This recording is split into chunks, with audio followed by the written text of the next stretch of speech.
What did he say? I know.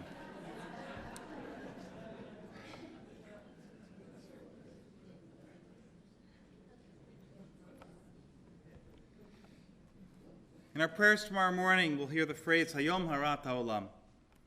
Today is the birthday of the world. It's natural and right to think of the cycles through which we move in our lives. It's another new year, and we're thankful for those with whom we spend it, the friends and the family whom we treasure so deeply. It's also a day to take stock and consider well those deeds we call our own from this last year, and to evaluate our place in this life. The process of cheshbon nefesh, inventory of the soul.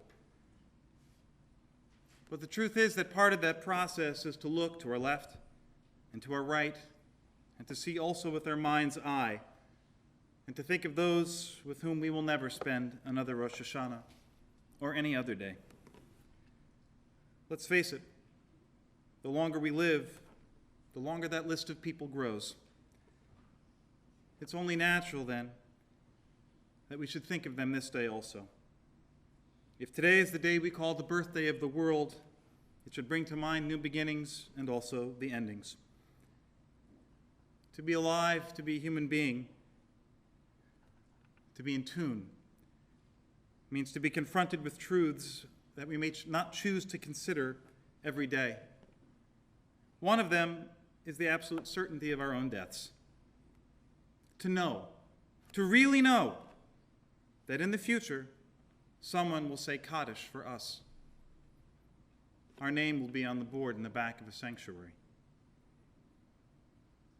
I've been reminded much in the last year about the fragility of life.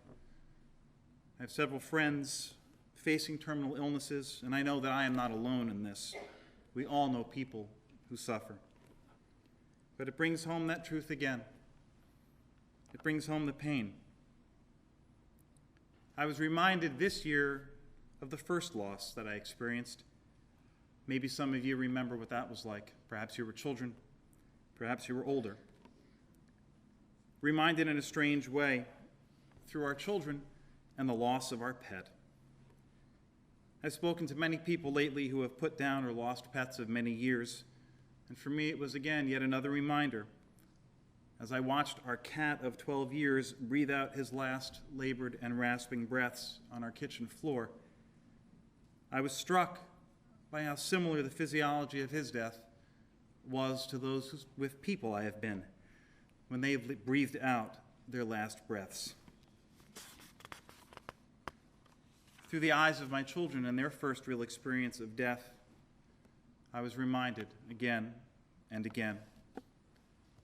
Perhaps at my insistence, I had them come out to the backyard to participate in his burial as well. It's that first lesson of the inescapable reality. My birthday earlier this year was interesting. A friend and colleague had made me aware of a 10-year-old record from a great sage raised in the Jewish community of Montreal, William Shatner. Somehow, between marriage, 3 small children, and a career, I had let this great moment in Western civilization go unnoticed. It was surprisingly good and delivered in a way that only William Shatner could achieve. And it was perfect for me on a birthday. As I've noted for the last few years, that by any statistically meaningful measure, I likely have less left of this life than I have already lived. And so the words of wisdom from this song were just incredible to me. It's a song called You'll Have Time. Take it away, Bill Shatner. It's a spoken word piece. Live life like you're gonna die, because you're gonna.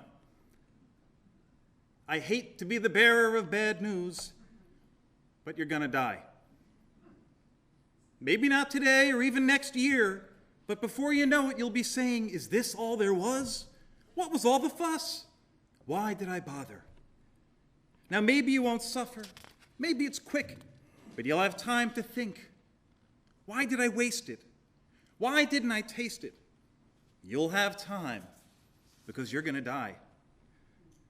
Yes, it's going to happen because it's happened to a lot of people I know. My mother, my father, my loves, the president, the kings, and the pope, they all had hope. And they muttered just before they went, maybe I won't let go. Live life like you're going to die, because you are. Not quite what we would expect from the captain of the Enterprise. To what end do we learn this truth? And why should we dwell on something that's unpleasant and upsetting? My teacher, Alvin Reines, said, in fact, it was the whole point of having religion. Frankly, he was the one who made the most sense to me in my time at Hebrew Union College, which is why I ended up writing my thesis with him. He came to be something of an outcast in the Reform movement. He had this terrible trait of insisting on intellectual consistency. It really alienated a lot of people. He asked questions that made people very uncomfortable, and he created his own systematic response. So why are we here today? Why do we engage with religion at all? Reines taught that religion, when it was focused on a specific vision of God, was bound to be a waning force. Modernity gives us way too many choices, too much latitude to each individual to create any kind of unity of belief. Think of how many different visions of God are present in this room right now. They are as varied as our people. There are those of us who have an intense personal vision of God, those who associate God with nature and the physical world, those who carry a sense of God as the conscience in our hearts, and those who doubt or don't believe at all. It's a point upon which there's always been a great variety of belief among Jewish people. And Judaism has long tolerated varying understandings of God. So if that's not to be the point, then what is?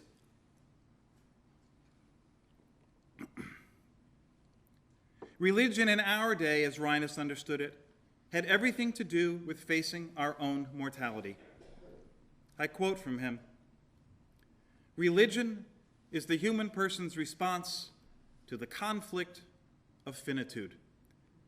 Stated more fully, it is the human person's response to the psychic conflict produced by the clash between the awareness of finity and the passionate desire not to be finite." In a nutshell, since the days of the Epic of Gilgamesh in ancient Mesopotamia, we have railed against the knowledge of our own end. We know it's coming, and we don't want it to happen. Religion is our response to that knowledge. The great psychiatrist Elizabeth Kubler-Ross, in her seminal work on death and dying, noted that when we get the news of our own deaths, or even somebody else's, we go through many stages. Different people hit them in different orders, and you don't always hit all of them. But our religious lives reflect them. Think about it. A lot of people jump to denial. It's not going to happen to me. Death isn't real. Lots of religions teach that. Lots of people believe that. Anger. Can we be mad at ourselves or the world, or mad at God? Live life getting even, or taking our anger out on the world. Let's face it, there's a lot of people consumed with sticking their fingers in the eyes of a God they don't even believe in.